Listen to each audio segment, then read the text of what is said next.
Welcome to WhiskyCast, cask strength conversation featuring news and interviews from the world of whiskey. I'm Mark Gillespie. This is episode number 986 for January 8th, 2023. Coming up in a few minutes. I think Macallan's at the very pinnacle of that. So with collectors, with drinkers, with whiskey investors, with luxury accounts and all of these buyers, it's the one that they go to for right or for wrong.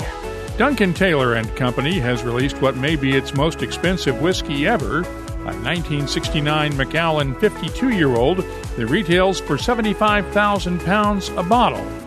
I'll talk with Shand Imports' Peter Currie about the market for ultra-rare whiskeys later on WhiskyCast In-Depth.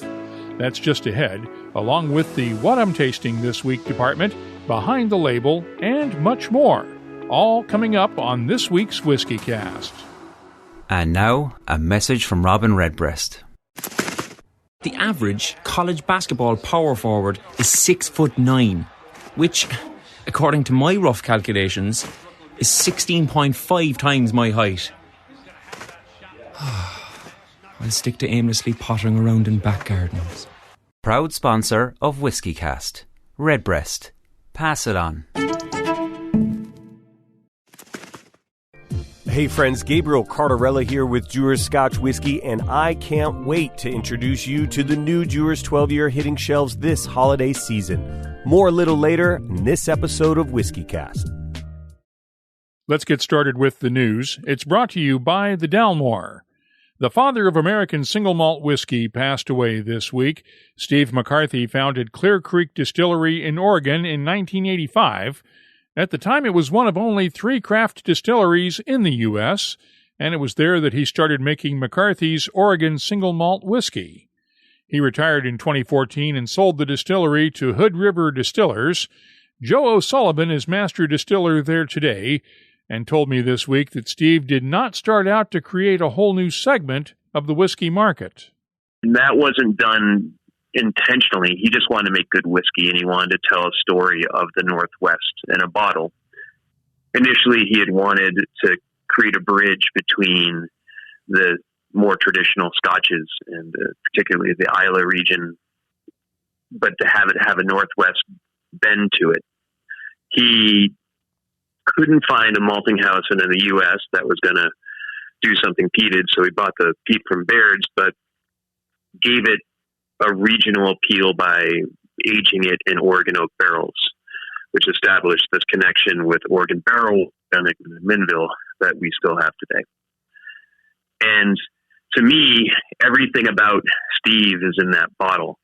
It's big and it's enticing and it's informative, and it's the kind of whiskey that educates people.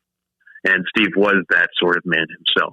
I can't imagine having the life I have if I hadn't met Steve McCarthy. And you worked with him for 20 years, as you said, right? Getting on there. I started working for Steve in the end of 2020 or 2004, beginning of 2005, somewhere in there. I had just moved to Portland and needed a job, and I had a fancy science degree, but he only cared the fact that I had some construction background because he needed somebody to fix barrels, because Steve was a wonderful distiller, but a terrible cooper. And he brought me in to kind of repair some of the damage he had done. McCarthy accomplished much more during his lifetime than just creating the first American single malt. He wrote an article that was published in Sports Illustrated, and he ran TriMet, the Portland transportation system, and he ran a business it was his father's business, Michael's of Oregon. He was a lawyer. He graduated from Columbia, and he did all of this before starting Clear Creek. Steve McCarthy was 76 years old. We also want to note the passing of longtime whiskey collector and author Ulf Buxrud. Ulf was one of the founding members of the Malt Maniacs and the author of Rare Drams, the definitive history of Diageo's Rare Drams series of single malts, as well as Whisky, the final release. That book covered Ichiro Akuto's famous playing cards series of whiskeys from the old Hanyu distillery in Japan. Ulf Buxrud was 80 years old, and our condolences go out to both Steve and Ulf's families. In other news, Gordon & MacPhail plans to change up its retail operation in Elgin, Scotland, where it's operated a grocery store and whiskey shop since 1895. The existing shop will be turned into a high-end whiskey experience, while the rest of the shop will move to new space on Elgin's High Street. The shop has been closed temporarily while construction takes place, and the new retail shop will open later this year. Ireland is getting another distillery. Fingal County Council has granted planning permission for a new distillery in North Dublin at Stevenston. The Independent reports the Harvest Lodge Distillery and Visitors Centre will create 150 jobs and attract 50,000 tourists a year. The €100 million project is expected to be completed by mid-2024. Sarah Burgess has announced her new destination after leaving the Macallan as its lead whiskey maker last year. She's joining the Lakes Distillery in England as its new whiskey maker.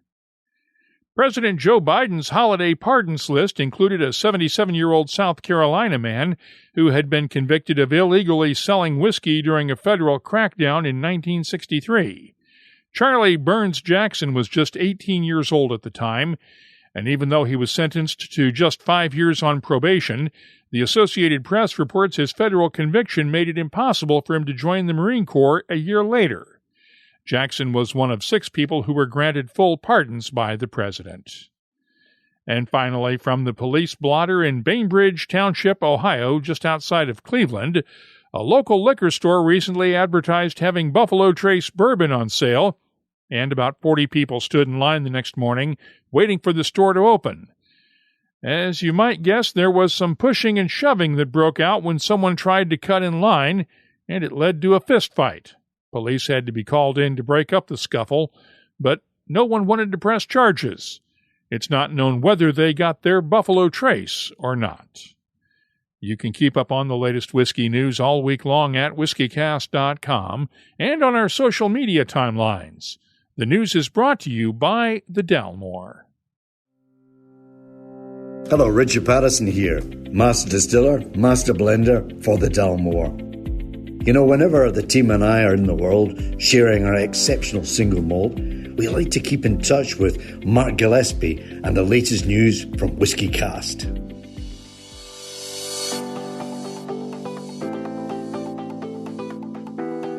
Time now for the WhiskyCast calendar of events. The Arctic Whiskey Festival is coming up this Saturday in Tromsø, Norway. The Edmonton MS Whiskey Festival is January 18th, followed the next night by the Calgary MS Whiskey Festival and the start of the Victoria Whiskey Festival in Victoria, British Columbia. It runs through the 22nd and will have special coverage that weekend from Victoria. The Southport Winter Whiskey Festival takes place that same weekend in Southport, England, along with the National Whiskey Festival on the 21st in Glasgow, Scotland. Hansa Spirit wraps up the month January 26th through the 28th in Hamburg, Germany. If you're organizing a whiskey event, let us know about it, and we'll be glad to add it to the calendar at WhiskyCast.com. Gabriel Cardarella again, here to tell you about the all-new Dewar's 12-year-old Scotch whiskey. Crafted by Dewar's 4-time IWSC Master Blender of the Year, Stephanie McLeod, the new Dewar's 12-year is now double-aged in first fill premium bourbon casks. It's full of red apples and peaches on the nose, hints of lemon zest and floral notes and subtle spice that'll expand into an incredibly lush, fruity character before you hit that long, creamy finish full of butterscotch and vanilla. It's no wonder that Mark and the good folks at WhiskyCast gave this whiskey a 94-point rating. Just what you'd expect from the world's most awarded blended Scotch whiskey, Dewar's. WhiskyCast In-Depth is brought to you by Mortlock and the Classic Malts lineup. We've seen a lot of ultra-premium whiskeys bottled over the last few years at prices that make we mere mortals cringe a bit. What exactly is the market for these rare bottlings, and how is it growing?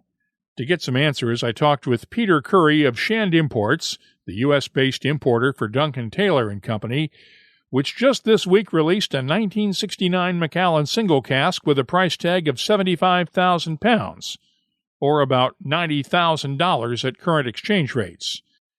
Now, that's important to remember because during our conversation, I referred to it as a $75,000 whiskey by mistake. Let's start off by talking about this 52-year-old Macallan from 1969. What makes this so unique? Oh, I've got the bottle here. It's actually either side of it's a 1969 Caperdonic and a 1969 Kinclay, which we also released. But I mean, Macallan's the Rolls Royce of distilleries. I guess it's the one that that's most sought after. It's the one that everybody wants, you know. So, you know, we're getting to that stage, unfortunately, when whiskies from the 60s, particularly good, you know, iconic distilleries are becoming harder and harder to find, and I think Macallan's at the very pinnacle of that. So, with collectors, with drinkers, with whiskey investors, with, you know, luxury accounts and all of these buyers, it's the one that they go to for, you know, for right or for wrong. That's just the way of the world. So to have stock of 1969 left is rare, and bottling it at 52 years old, you know, it's just something incredibly special. Now, where was this cask kept? Because I know it was matured in an ex-bourbon barrel for most of its life and then finished off in, I believe, Oloroso sherry or PX sherry. Yeah, it was Oloroso for 6 years. So it would have been most of its life at Macallan. You know, Ewan and the team at Duncan Taylor, they tend to, you know, their preference has always been to leave the whiskey at the particular distillery. So, you know, you want your Laphroaigs on Islay, you want your you know, your Macallans, you want your Highland Parks in Orkney. I think that's always been the aim of the company. And you know, and Abe Rosenberg and the previous owner of Duncan Taylor, who would have bought these casks, you know, Ewan always kept that going. So it would then have been moved into Huntly, I guess, probably 6 years ago when it was transferred to sherry. The team would have pulled it in from Macallan and carefully re-racked it into an Oloroso sherry cask.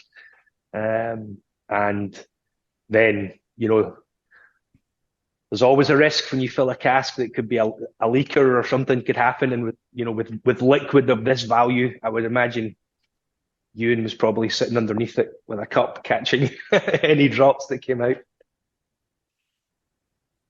Did you ever think that you'd sell a $75,000 bottle of whiskey? Yeah, I think I did. I mean, I remember when I worked at Lochfine Whiskies in Inverary, and we had a Springbank 1919 on the shelf, you know, and it was £10,000 a bottle.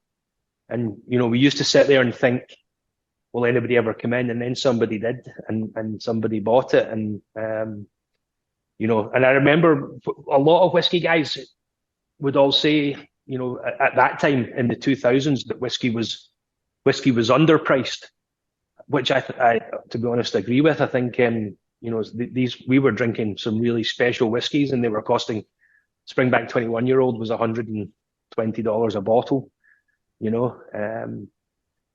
And so I think the value has probably, you know, swung to the extreme in the other direction. But these whiskies from the 60s will never be repeated, you know. They're never going to be replicated. The quality of the sherry casks, the traditional techniques, the distilleries have modernized.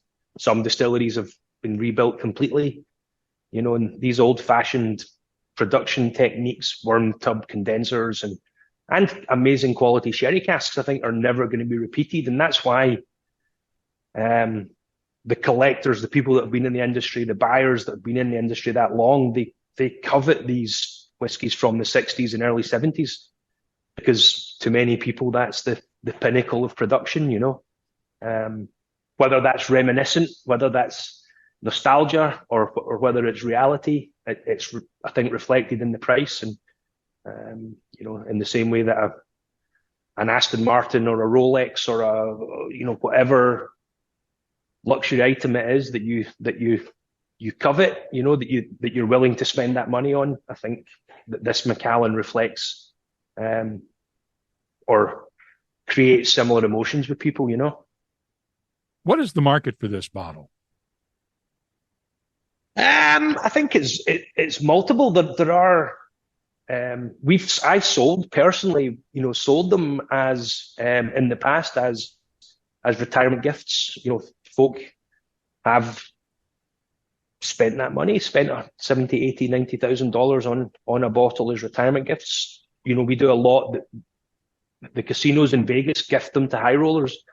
We're just, that's a lot of money to me. It's a lot of money to you, but to some people, it's a drop in the ocean, and so if you've just lost $1 million playing poker, and the casino says, here's a nice 50-year-old Macallan or 52-year-old Macallan, that maybe encourages you to spend another $1 million. I don't know. So there's multiple facets to it, I think, to this kind of business. And, we're seeing the market, not just for Macallan, for casks and for rare whiskies is still growing, and people are collecting them, people are laying them down as an investment. Some people buy Bitcoin, some people buy cars, some people buy whiskey and wine. So I think that's the market. I'm curious how that market has grown over the years and how it's changed, because beforehand, whiskeys were being bought by drinkers. Now they're being bought by collectors and investors for the most part at this price level. Yeah, I think whiskies were always bought, certainly as long as I've been in the industry, they were bought by collectors. I can remember, again, in the late 90s and early 2000s at Lochline Whiskey, and people would come in and buy two, and they would always say, I buy one to drink and one to collect. That was the kind of ethos, and that's the kind of the OG collectors, if you want. The OG whiskey guys are still out there, and their opinions are now sought out by others. And when they talk about old Macallans, 1969 Macallans that they tried, that generates the interest for the next tier, or the next generation that's coming through, and they're the ones that go out and say, okay, well, I'll spend that money on a 1969 Macallan because it was highly rated by Serge Valentine or Michael Jackson or whoever it is, or yourself, WhiskyCast, Ralphie. It can be anybody whose reviews people look for, and if you can't get that particular bottle, but you see another one on the shelf, you maybe think to yourself, okay, one day I'm going to get that, and that's what you aspire to. It does seem strange to some people, but again, I think wine, watches, cars, art, we're not alone in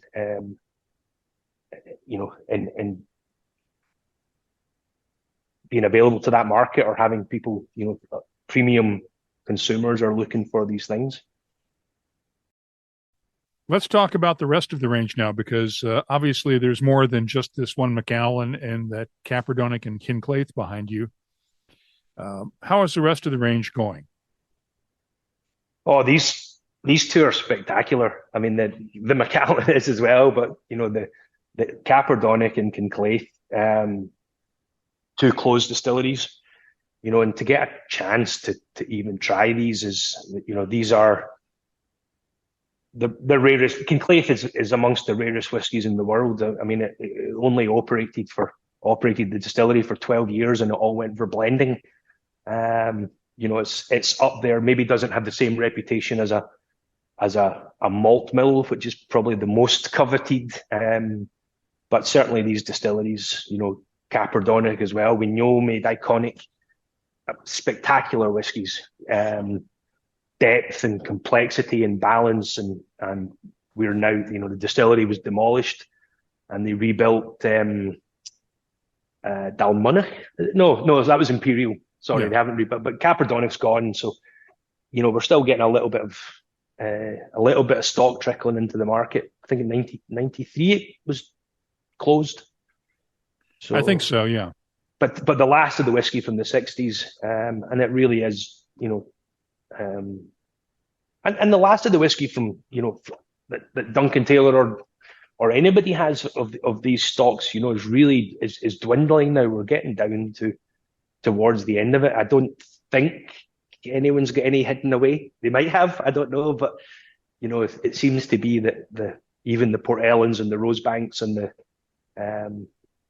these distilleries, if you're a genuine whiskey fan and you're looking to taste a whiskey from every distillery you can, this is probably your last chance. Certainly from a Kinclaith. As far as I know, I think there might be, 3 or 4 casks left, but I think it's pretty much all gone. And completionists, these, there are some collectors that want to taste a bit from every whiskey or from every distillery. When I meant the rest of the Duncan Taylor range, that's what I was referring to. The expressions for us mere mortals. The black. Oh yeah, of course. I mean, yeah, the Macallan 50s and the kind of they're the cherry on top. Most of our business is Black Bull 12 and Black Bull Kylo and the Big Smoke and just doing, I think, quality. I think, affordable price quality ratio, higher proof bottlings that we do. But, the Black Bull 12-year-old sherry casked, bottled at 100 proof, non-chill filtered, no artificial colouring, and on the shelf at $49. I think that's the bread and butter. That's what keeps the lights turned on. These things are just an added bonus. So, the rest of the range is going really well. We're actually just launched or relaunched the Big Smoke, which is a blended Islay, bottled at 100 proof. So, actually, it's a blended malt. It's not exclusively from Islay. I think there is some peated Benriach and peated Ardmore in there, so mainland peat as well.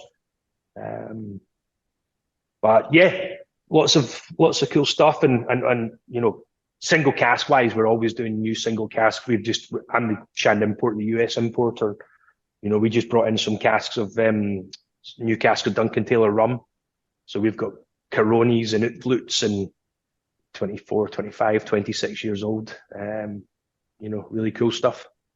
I received a small sample of the Duncan Taylor Rarest Collection 1969 Macallan, and you can hear my tasting notes for it in last week's episode.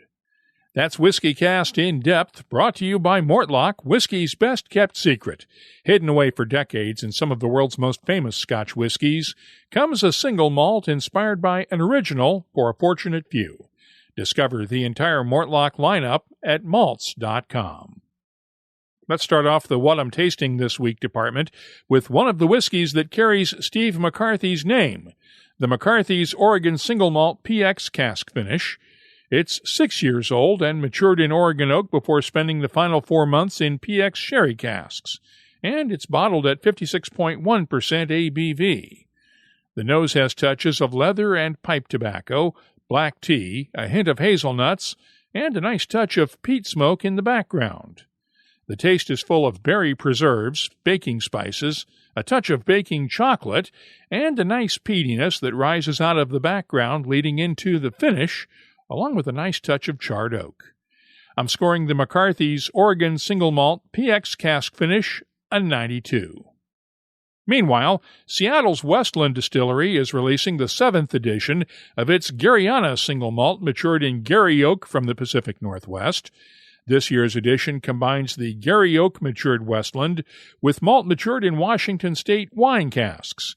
And there are 6 different types of malted barley in the mash bill, including some heavily peated malt from Scotland. It's bottled at 50% ABV. The nose has touches of blackberry jam, a hint of apples, and cedar shavings. The taste has a nice balance of blackberries, molasses, apple chips, cedar, and a hint of red grapes. The finish is long, with dark fruits, a touch of cedar, and hints of molasses and brown sugar. I'm scoring the 7th edition of Westland's Gariana Single Malt a 93. Next up, the Indri Trini Single Malt from India. This one is distilled in the foothills of the Himalayas in the village of Indri, and the Trini refers to the 3 types of wood used in maturation: ex-bourbon, ex-French wine, and PX sherry casks. It's bottled at 46% ABV. The nose has a touch of grilled pineapple, along with black tea and honey, raisins, and vanilla. The taste has soft spices, charred oak, grilled pineapple, citrus fruits, and hints of raisin bread and honey. The finish is dominated by lingering fruity notes, and I'm scoring the Indri Trini Indian Single Malt a 91. And finally, the Whiskey Fairy delivered the first sample of 2023 this week, Heaven Hill's Larceny Barrel Proof Batch A123, the first of what is usually 3 batches every year. This batch is bottled at 62.9% ABV, and the nose has touches of caramel, wood spices, brown sugar, vanilla, and a hint of honey. The taste is thick, chewy, and peppery, with a touch of cinnamon, brown sugar, and honey in the background. The finish is long, with lingering spices and a sweet background, and I'm scoring batch A123 of Larceny Barrel Proof a 92. I'll be adding these tasting notes to our searchable list of more than 3,400 different whiskeys at WhiskyCast.com. Check it out this week. And now, a message from Robin Redbreast. Kentucky and Ireland have plenty in common. 2 homes of horse racing. Bluegrass music is said to have Irish roots.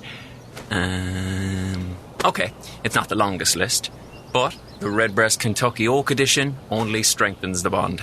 Finished in sustainably sourced Kentucky oak for a captivating nose and round taste. I see a triple crown in this thoroughbred's future. Proud sponsor of WhiskyCast.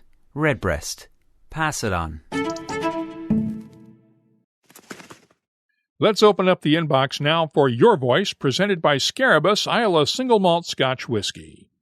Had a couple of comments on last week's interview with Jim McEwen after he was honored with the Order of the British Empire on the King's New Year's Honors List.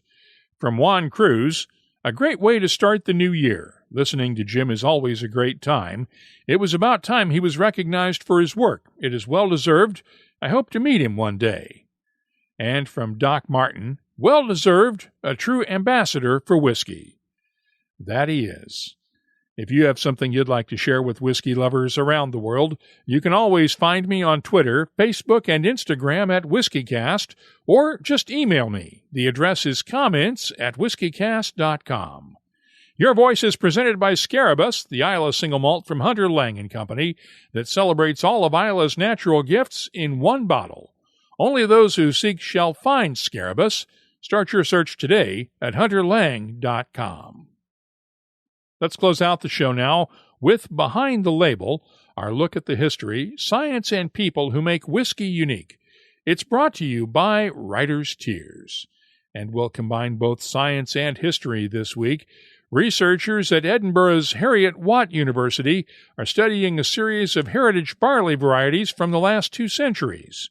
They want to see how those strains of barley handle modern production techniques, both in farming and distilling. One of the strains that you might have heard of is Golden Promise, which was used extensively at the Macallan and other Scottish distilleries in the 1960s, but was eventually replaced by more modern strains that yield more alcohol. The research could lead to new single malts for Edinburgh's Holyrood distillery, which will take that grain and distill it, with the goal of seeing whether those heritage strains of barley can create distinctive flavors in modern whiskies. If you have something you'd like us to look at on an upcoming episode, just use the contact form at whiskycast.com to get in touch with us.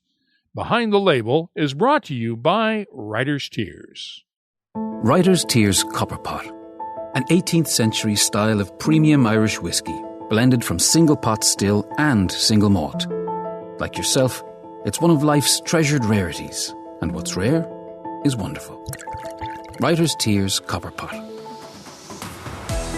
That's all for this edition of WhiskyCast. You'll find links for the stories in this episode in our show notes at WhiskyCast.com.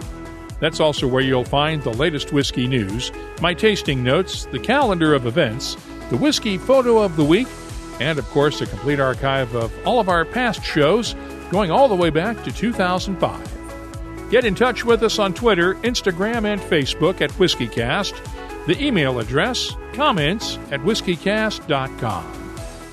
Me again, Gabe with Dewar's, encouraging you to seek out the new Dewar's 12-year-old and experience it for yourself. Until next time, friends, we wish you all the best from everyone here at Dewar's, and please drink responsibly. And now, a message from Robin Redbreast. People never forget the person who introduced them to Redbreast. And then those people go on to introduce others to Redbreast, and soon the flock has grown exponentially. It's like a pyramid scheme.